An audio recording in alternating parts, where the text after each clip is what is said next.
If you were to put a dollar amount on crime, how much would it be? Well, each time a crime is committed, it not only affects the victims and the criminal, but also neighborhoods, families, schools, even the justice system takes a hit. In part one of a three-part series, I spoke to a criminal justice expert and the Washington County District Attorney. They say when crime doesn't pay, our communities foot the bill. Surveillance video shows two hooded masked men robbing a Dollar General. As soon as the register is open, they run off with the cash. Once arrested, the criminals have to pay. But so do we. Criminal justice expert and professor at Delta State University, Dr. Gavin Lee, says each time a crime is committed, there's a price tag that goes with it. If you include pain, suffering, and all the intangible costs, crime in the United States costs over $1 trillion a year. According to a study done by Iowa State, this is how much crime costs a community. One armed robbery can cost up to $335,000. Just one murder costs over $17 million. According to the Greenville Police Department, last year the city had 10 murders. Now multiply that number times the cost of murder, you get this whopping number, around $172 million. But what about the guns? Could gun laws be a factor in why so many areas are seeing gun violence? According to studies done by the New York Times and the Huffington Post, Mississippi ranks 5th among the states with high levels of gun violence. Meanwhile, Vermont, a state that does not have strict gun laws, has one of the lowest rates. Young men feel that they want things that the American dream holds out to them.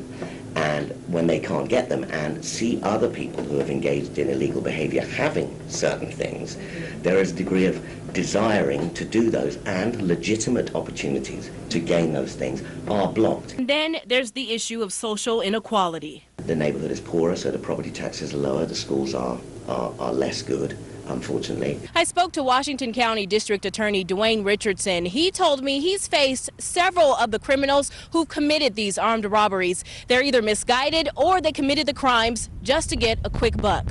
I think it's easy for someone to go out and take another's property as opposed to going out and earning what they need for themselves. If the crime is violent, the criminal should be prepared to face a strict penalty. The reality is once you cross that threshold and you commit a crime, the law is what it is, and we're here to uphold the law. And so should we. Now, in part two of this series on crime, I spoke to a reverend, an educator, and a county supervisor. They told me the crime in our communities is a reflection on some of our youth. During the rash of armed robberies in January, one of them took place at a local home. That surveillance video of the crime you see right there. The youngest person police arrested for this crime was a baby, just 14 years old. In this next part, we explore why some young adults may be headed down the wrong path. Here's a sneak peek of what some of the people I interviewed had to say. We got to realize that if we don't have jobs here to offer these young people, they will steal and they will commit other crimes.